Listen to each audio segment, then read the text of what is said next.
¿Qué tal? Buenos días. Ay, buenos días, maestro.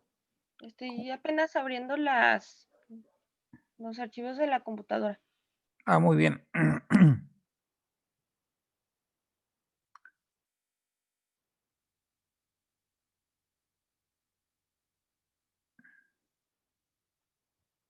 Parece ser que no se pasaron las calificaciones a la plataforma, pero de cualquier manera están en servicios escolares y también me las pueden preguntar los que gusten de manera personal. Em, Me quedé con la inquietud de que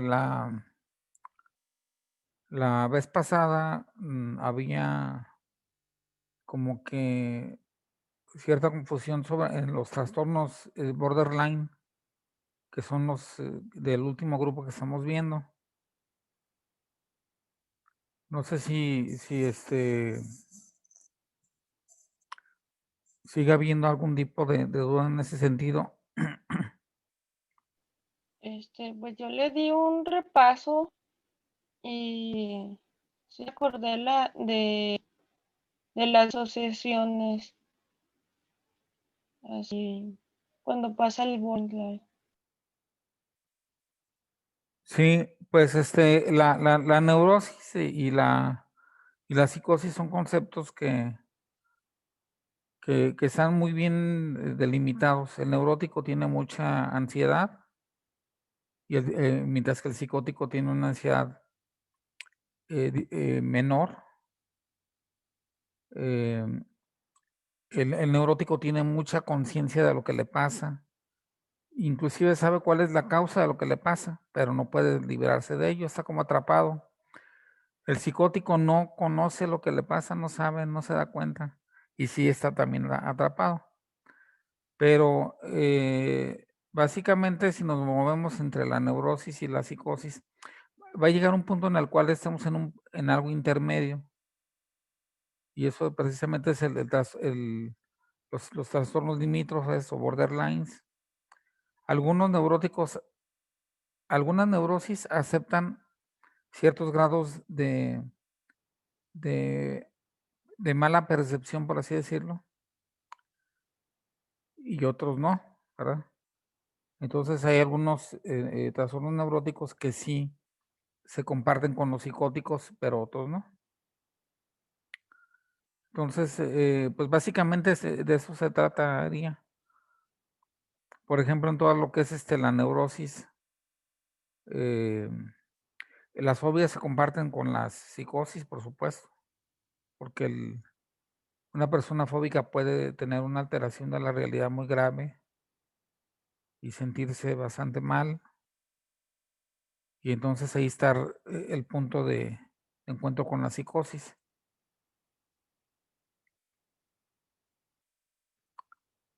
Sin embargo, la psicosis, la esquizofrenia, por ejemplo, con su división, pues no es equiparable con ninguna neurosis. La esquizofrenia, los trastornos delirantes sí, eh, ahí sí podemos hacer cierto grado de equiparación. Y los maníaco-depresivos también, o los llamados bipolares. El esquizofrénico no tendría como que punto de encuentro con la neurosis tanto, como para hablar de un trastorno intermedio limítrofe.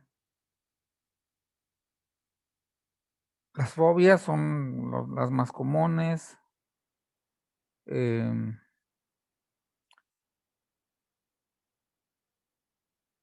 lo que pasa es que cualquier neurosis puede generar delirios, y ahí sería el punto de encuentro con la psicosis. Pero sí, noté como que no estaban un poquito ubicados en esos temas. Son conceptos que también ya no están en el DSM-5, que ya han desaparecido. ¿Y por qué han desaparecido? Porque se le ha visto poca utilidad. Eh, se han clasificado y clasificado y clasificado en muchos tipos de enfermedad. Entonces no se le ve tanta practicidad. O una justificación de hacer un abordaje, digamos, de mayor gravedad de la neurosis o de menor gravedad de la psicosis. Por eso han tendido a desaparecer. De hecho, la palabra misma neurosis y psicosis están tendiendo a desaparecer. Todavía no son útiles porque todavía podemos clasificar y podemos entender, pero tienden a desaparecer también en múltiples trastornos. Entonces, miren, no sé cuántas semanas nos quedan de clases, si no mal recuerdo, creo que nos quedan 3 o 4. ¿Tienen por ahí alguien el calendario? Porque lo que vamos ahorita repasaremos un poquito a los borderline y a las 9 nos meteríamos a ver lo que son los trastornos de la alimentación, que también se consideraría que son de tipo neurótico. No son psicóticos, sería como otro grupo aparte, pero ya se agrupó.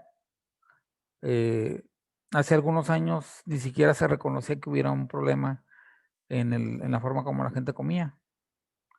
En la actualidad ya se reconoce y se han agrupado en grandes grupos, otra vez en este caso de la alimentación, que puede ser dejar de comer, tener medidas purgatorias, comer en exceso y no tener medidas purgatorias, y ciertos hábitos en los cuales ya se va cayendo, por ejemplo, gente que come eh, en exceso proteínas o batidos para tener músculos fuertes, que se considera que unos especialistas consideran que es parte del derecho que cada quien tiene de hacer lo que quiera, y otros piensan que es ya una enfermedad mental. Pero claro que si le metes el concepto de enfermedad mental a una actividad como es la comida, tienes otra variante más para cobrar y para intentar curar algo que no está bien, ¿verdad? Entonces, para alguna persona estar obeso no es algo en sí que implique una patología, sino que es una cuestión de su constitución genética de, pues, de muchos factores, ¿no? Pero no precisamente de la enfermedad. Pero ahorita lo vemos eso más a fondo. A ver, entonces que cada quien nos exprese alguna duda sobre los trastornos borderline, si, que fue el corte que hicimos y los últimos temas que vimos. Precisamente el, el trastorno de personalidad múltiple se vincula con los trastornos borderline porque hay cierta gravedad en el hecho de que la persona no conozca o no se entere o no sepa que ella está teniendo una personalidad que se expresa a sus espaldas. En alguna medida todos tenemos algo de ello, pero en alguna medida pequeña, ¿verdad? Ya cuando se va creciendo, pues se va entrando en este trastorno, que es el de la personalidad múltiple. Aunque también hay varios autores que sostienen que esto no es muy cierto, que todos tenemos múltiple personalidad. Porque, porque alguien pensaría así, que es normal tener múltiple personalidad. O sea, es un debate que no está todavía bien agotado ni que se ha logrado la gente poner bien de acuerdo, los expertos, pues. Pero bueno, el caso de las personas que tienen personalidad múltiple, se piensa y se cree que cada uno de nosotros la tenemos también, porque son los compartimentos con los cuales nos dirigimos ante el mundo. Obviamente que la forma como nos dirigimos con el novio, con la esposa, con los hijos, con los padres, con el jefe, con los alumnos, con los maestros, bueno, tiene que ver con compartimentos específicos de personalidad que nos vinculan de una manera muy específica. Entonces, por eso algunos piensan que no es válido hablar de compartimentos ni de personalidad múltiple, porque todos la tenemos. Ni modo que yo me relacione así como me relaciono con un jefe, que me relacione con un subalterno. La gente tiende a tener una condición situacional dependiendo de con quién se esté relacionando. Si te relacionas con un jefe, tiendes a ser subordinado, a obedecer, a no contradecir. Si te relacionas con una persona que depende de ti, tiendes a ordenarle, tiendes a ser más cortante en lo que dices, a no dar mucha explicación. Entonces, tenemos esos compartimentos porque intuitivamente sabemos que no podemos darle mucha confianza a un subalterno, porque entonces se nos puede igualar, o al revés, no podemos ser muy confianzudos con el jefe porque el jefe nos puede correr o nos puede poner límites. Entonces, esa distinción eh, entre la forma como nos comportamos en relación a lo que percibimos, que si puede alguien, escribe Jennifer. Ah, sí, Carlos quiere entrar. Bueno, entonces les decía, no sé cuál sea su punto de vista, porque pues unos piensan que todos somos convenencieros en ese asunto de los compartimentos de personalidad y que no tiene caso hacer una clasificación aparte, en donde se pongan los diferentes trastornos. Tal vez valdría la pena cuando la gente de plano no se da cuenta y de plano tiene fases de amnesia, de fuga, ahí sí valdría la pena hacer una clasificación. Pero otras personas alegan que no se sabe porque puede la persona estar fingiendo tener esa personalidad múltiple y en realidad no tenerla. O sea, solamente esa persona saber hacia sus adentros si está fingiendo o no.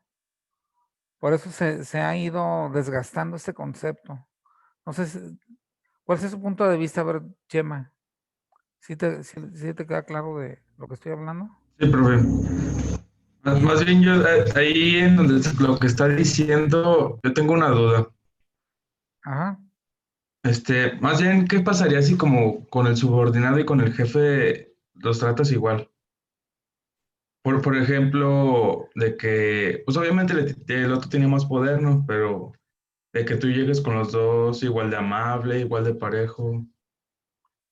Sí, bueno, se supone que hay un intermediario para la conexión con el mundo, que es la inteligencia.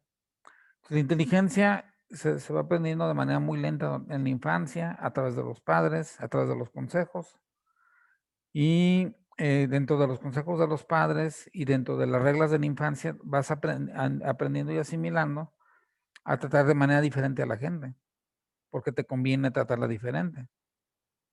Entonces, con tus cuates tú eres de una manera festiva, tal vez, emotiva, juguetona, te vale lo que piensen de ti o lo que tú pienses de ellos, pero no te vale eso, o sea, no te importa lo mismo con el jefe, porque el jefe si se lleva una mala impresión de ti, o a lo mejor los papás de tu novio o de tu novia, si se llevan una mala impresión de ti, sí te importa eso. Entonces, la inteligencia va generando esa como división y nosotros vamos actuando en relación a la conveniencia. Si somos igualitarios, no somos inteligentes porque no distinguimos con quién tenemos que quedar bien, con quién tenemos que quedar no tan bien, o sea, en dónde gastar más energía. ¿Cuándo se gasta más energía? Pues en el noviazgo, porque tú quieres fingir una forma de ser que a lo mejor no te es muy propia. Entonces, pasan unos años y ya no necesitas fingir nada, porque aparte que finges y ya te conocen todo. Entonces, pues no tiene caso. Ya saben que eres así, ya está. Entonces, y la otra persona pues ya tampoco no necesita fingir tanto. Entonces, ¿cuándo se incrementan esos momentos de fingimiento en el cual la personalidad se va como que adaptando según las circunstancias que ve? Pues tiene que ver, esto se relaciona con cuánto queremos que conozcan los demás de nosotros y qué tanto nos conviene. Si estamos en un trabajo y es nuestro primer día, no vamos a ser muy confianzudos, no sabemos a qué tirarle. Pero a lo mejor conforme pasen los meses, vamos viendo que no es tan grave que conozcan algunas partes de nosotros y podemos abrirnos más con los compañeros o con los propios jefes, dependiendo de qué tantas consecuencias negativas pudiera tener para cada uno.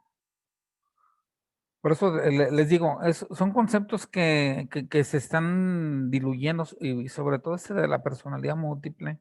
Son 5, uno de ellos incluye la identidad disociativa, que era lo equivalente a la personalidad múltiple, pero ya casi no se están usando. De hecho, no sé, por ahí veía una revista que tenían como 20 años de que no se utilizaba ese diagnóstico.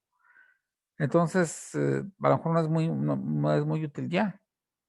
A lo mejor los expertos se dieron cuenta de que la gente finge y que en realidad no necesariamente necesita tener una enfermedad de varios compartimentos de personalidad, que tenga ahí como que archivados y guardados y que entre sí no se conozcan. A lo mejor la gente es más inteligente de lo que pensamos, suele fingir más, pero no nos lo dice.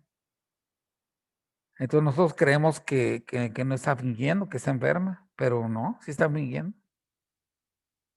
Pues desde que tú ves a los niños que fingen y mienten con mucha facilidad, pues puedes entender mm, que alguien esté usando esos compartimentos de personalidad porque le conviene, no tanto porque ignore uno respecto del otro.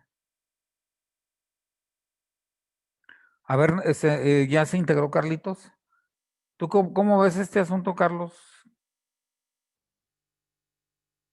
Hola, hola. Que no nos escucha. A ver, Monse.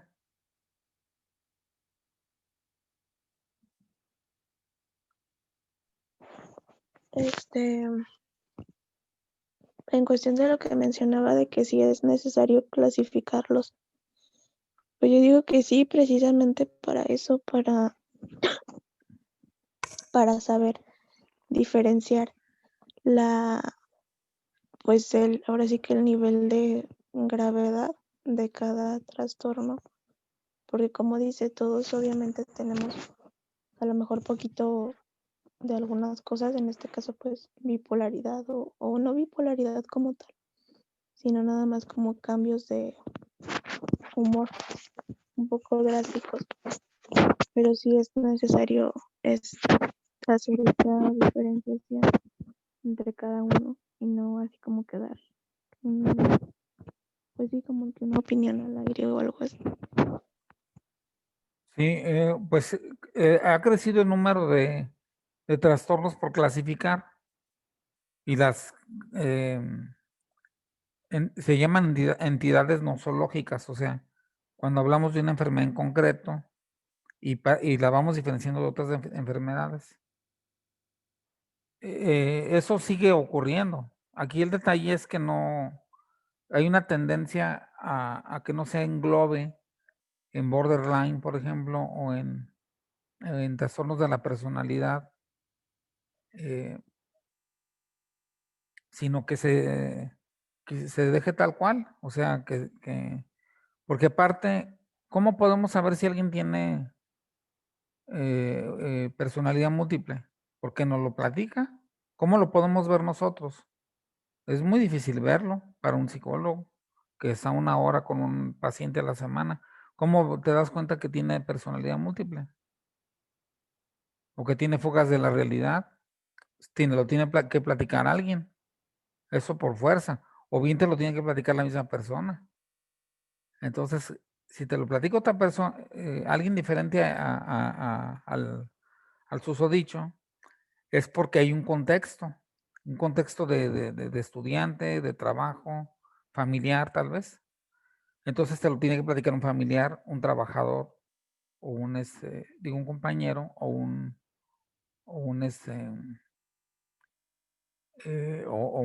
sí, un compañero de trabajo o un compañero de banca. Pues esta persona de repente se fugó. Eso sería un signo, porque el síntoma sería que te lo platicaría la persona.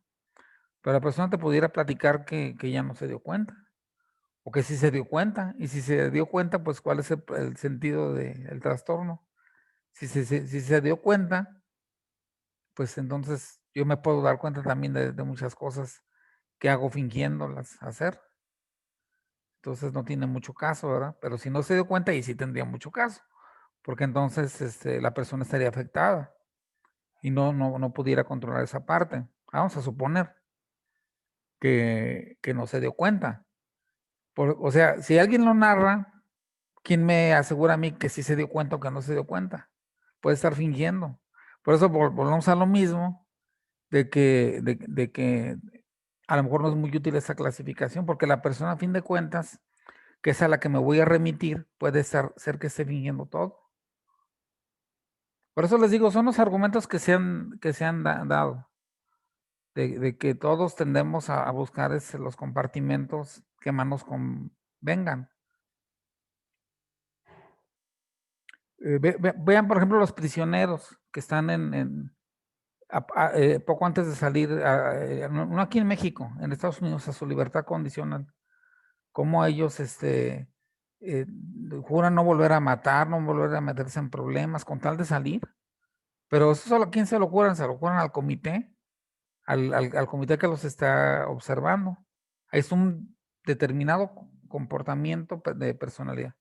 Pero cuando regresan a la celda con sus compañeros, dicen que no se van a volver a portar bien, que se van a desquitar de la sociedad. Claro, ahí no los están filmando, ahí no les están diciendo nada. pero a ellos les conviene parecer bravucones y fuertes con los compañeros y ser como que humildes y sociales y adaptables con el comité. Entonces, ¿y quién nos garantiza que digan la verdad? Volvemos a lo mismo, ¿sí? No tenemos forma de saberlo. Por eso insisto en el punto en que se ha ido desgastando este concepto, que tuvo mucha boga o mucho auge en los años 70, en los 80 empezó a bajar, pero ya 40 años después, en los años 2020, pues prácticamente no hay mucha gente que crea en él, cree más bien en que el psicótico, pues obviamente va a estar totalmente afectado y no va a entender la realidad, pero no va a ser tampoco, si no entiende la realidad, pues menos va a ser convenenciero con ella. Entonces, pues, ahora, si no es psicótico, entonces sí entiende la realidad y punto. Entonces, ¿para qué tenemos esta entidad? ¿No? Les digo, está el asunto un poquito complicado. Cuando hablamos de borderline y de utilidad, ¿no? Por ejemplo, los somatoformes, también es otro grupo interesante, pero volvemos a lo mismo, el que está aquejado de un dolor, ¿realmente están fingiendo o realmente tiene ese dolor y no lo puede controlar? Porque ahí está la clasificación, ahí está la parte inconsciente que no puede dominar la persona, pero realmente está ocurriéndole. O el que tiene algún problema de conversión, porque, por ejemplo, Ana O, la paciente de Breuer y de Freud, que no podía moverse, porque es un síntoma histérico. Acuérdense que la histeria pertenece a los trastornos de conversión. O sea, con los años se fue convirtiendo en un trastorno de conversión que pertenece a los borderline, que es un poquito más allá de grave, porque no se da cuenta el neurótico de dónde viene. Si se diese cuenta, pues sería neurótico puro. Pero como sí sí convive con los demás, sí logra cierto tipo de relación con los demás y cierto grado de adaptabilidad con el mundo, pero desconoce la fuente, por eso está ahí como que en medio. Entonces la conversión, así se le llama ahora. En la época de Freud se le llamaba histeria. Entonces Anao no podía mover el brazo, no podía mover ciertas partes. Pero ¿quién nos asegura en la época de Freud que estaba fingiendo? Yo puedo fingir que no veo, puedo fingir que no escucho. Es más, mucha gente finge que no escucha y lo hace a propósito. Y que no finjan que no pueden caminar o que tienen una dolencia. Eso es muy común aquí en el caso del empleado mexicano, que finge que está enfermo y que habla por teléfono y que hasta tose y que con tal de no ir a trabajar puede desarrollar una gama de conductas pues que no son las más apropiadas, pero entonces, ¿cómo lo sabemos? Por muy psicólogo que seas y muy profundizador que estés en los temas de la psicopatología, pudiera ser que sí, ¿verdad? Nadie puede asegurar lo contrario, pero pudiera ser que no. Entonces no hay una forma de medir si alguien está realmente impotente de mover un órgano, de mover algún músculo, o si realmente lo está fingiendo. Porque yo puedo bajarle la potencia a la fuerza muscular de manera voluntaria o puede ser que es involuntaria. Y eso pasaba en la época de Freud, que se llamaban la famosa histeria, que pasó al DSM-5, se les llaman trastornos de conversión, así se les llama, porque conviertes ideas mentales o inmateriales en situaciones físicas o en dolencias de tipo físico. Entonces, pues, por eso les digo que son conceptos que se están tendiendo a desgastar. Los propios de neurosis y psicosis están ya bien desgastados. Ya ahorita tú ves una hilera de trastornos que tienen cada uno su nombre, fobias, por ejemplo, delirios y así, ¿verdad? Pero ya como que nadie quiere ocuparse de si pertenecen o no a los trastornos mayores, porque se habla de trastornos mentales mayores cuando son el grupo de las 3 psicosis, o lo que se consideraba antes, que era la esquizofrenia y el delirio, pero no se le llamaba delirio, se le llamaba paranoia. Esquizofrenia, paranoia y maníaco depresivo. Esos eran los 3 trastornos mayores. Y todos los demás eran menores, pertenecían a las neurosis y por lo tanto eran menores. Había mayor grado de conciencia de la persona. Y bueno, había el otro gran grupo que era el de los pervertidos, de los psicópatas, de los narcisistas, que por ahí andaban más o menos también. Que era gente muy inteligente, con muchísimo control de sí misma, pero que sus fines eran totalmente desviados y inclusive podían llegar a ser monstruosos. ¿Hasta aquí todo bien de lo que hemos estado repasando? ¿No hay dudas? Esmeralda, ¿alguna duda de todo esto? Sí, maestro, yo tengo una duda de lo de la clase pasada que estuvimos viendo el borderline. Yo me confundí con a qué edad comenzaba los síntomas o en qué edad se podría presentar ese trastorno, porque en una página vi que era en la adolescencia, en otra página vi que ya era de adulto, entonces las edades sí me confundieron de a qué edad podría comenzar. Bueno, en la literatura del DSM-5, acuérdate que el manual diagnóstico en sí no es como, ¿cómo decirlo? Como en donde te digan a qué edad inicia, sino que recopila las edades promedio en las cuales se presenta algo. Por eso se llama manual estadístico de las enfermedades mentales, porque recopila y saca promedios estadísticos. Entonces, en algunos casos, pues ocurre de manera temprana.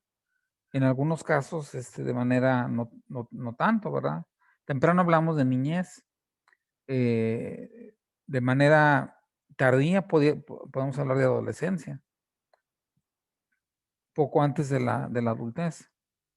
Entonces, en el caso del borderline no se sabe con claridad, no se ha especificado una fecha idónea, digamos, o ideal para que se dé. Lo que sí se sabe es que como están entremezclados ahí ambas enfermedades, comparten de las dos. Hay psicosis en niños. Hay niños que tienen 5 años, 7 años y ya tienen una psicosis muy fuerte, muy avanzada. O sea, se clasifica dentro de la psicosis porque no entienden el mundo, porque tienden a tener actitudes sumamente desadaptadas ante el mundo. Entonces, hablamos ya de una psicosis profunda. Pero es muy raro que eso ocurra en un niño, pero pudiera ocurrir, ¿verdad? Entonces, el DSM-5 va narrando la posibilidad, es de un 1 a un 5%, por decir algo. Pero el caso del adolescente va subiendo. Conforme nos acercamos a la edad adulta, va subiendo la probabilidad de que las conductas de mayor enfermedad se presenten. Porque hay un atenuante en el caso de los niños y en el caso de los adolescentes, que es que el cerebro está en formación. Entonces tenemos por un lado la confusión, en qué medida se está formando su criterio, sus nociones de lo que es correcto, de lo que es apropiado entender, y en qué medida es, o sea, realmente es una enfermedad o es una etapa del desarrollo, porque se puede confundir etapa de desarrollo con enfermedad. Eso por un lado. Por otro lado, el cerebro de un niño es mucho más joven. Entonces, todos los esquizofrénicos tuvieron que haber sido normales alguna vez, según la teoría. Entonces, si a los 30 años fuiste esquizofrénico, segurito a los 15 eras normal. O sea, hay un punto en el cual vamos bajando en la escala y tenemos que encontrar la normalidad, que sería el máximo nivel de adaptabilidad al cual tú llegaste en algún momento. Entonces, entre más fresco esté el cerebro, por así decirlo, y menos haya salido a los embates del mundo, es más probable que la persona esté adaptada. Entonces, por eso tenemos ahí esas dos situaciones que no nos permiten ver con claridad. Por un lado, la juventud del cerebro, y por otro lado, el que el ser humano no provenga en automático a convertirse en adulto, sino que tenga que pasar por un proceso evolutivo y una serie de descalabros que seguramente son parte de su propia formación. Entonces, por ese mismo motivo, no se puede generalizar que es a partir de la niñez o a partir de la adolescencia. Lo que sí se sabe en la actualidad es que los psicóticos, o sea, la gente que tiene la enfermedad mental más grave, no viene de la nada, sino que tuvo que tener algún tipo de experiencia traumática en la infancia, o bien algún tipo de herencia, de mala herencia genética. Eso está ya bien sabido y bien conocido. Hace poquito hablaba del caso de un ex compañero de la prepa que le dio esquizofrenia.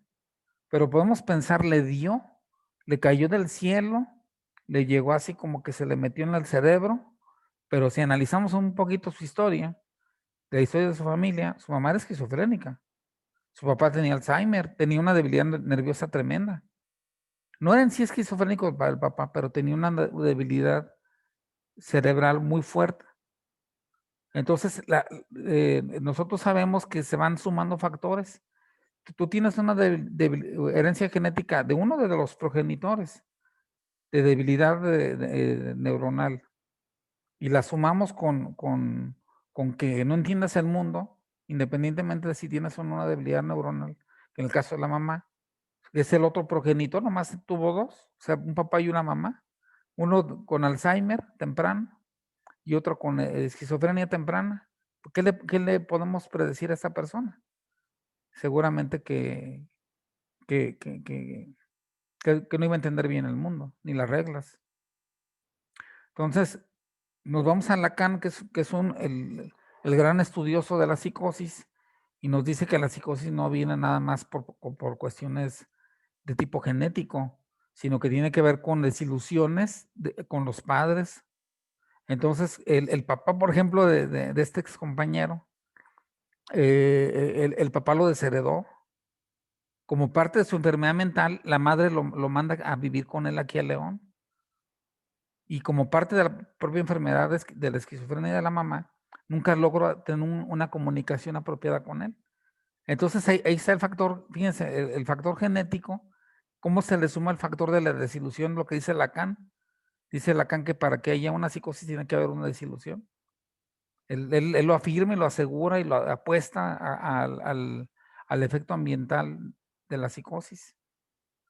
Entonces, en el caso de esta persona no tenía salida porque tenía mala herencia genética y aparte el padre se encarga de desheredarlo porque hablábamos mi esposo y yo hace poquito de que quién se había quedado con un piano de cola entera que era del papá y se lo hereda un primo que ni siquiera tocaba el piano, o sea, con tal de darle en la torre al hijo. No sé si fui claro en todo esto, Esmeralda. Sí, maestro. ¿Sí? También tengo otra duda. A ver, adelante. Ya nos queda bien poquito tiempo. Bueno, No, pero adelante, sí alcanzas.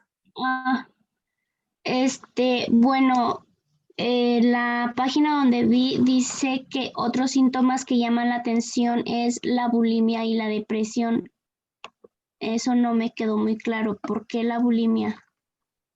Lo que pasa es que la bulimia, igual que los demás trastornos, no se sabe dónde meterla, porque la bulimia es en sí una doble enfermedad, por así decirlo, porque por un lado no quieres estar gordo, entonces utilizas contramedidas, como es purgarte, hacer ejercicio en exceso, o bien no comer, o bien combinar una de esas tres.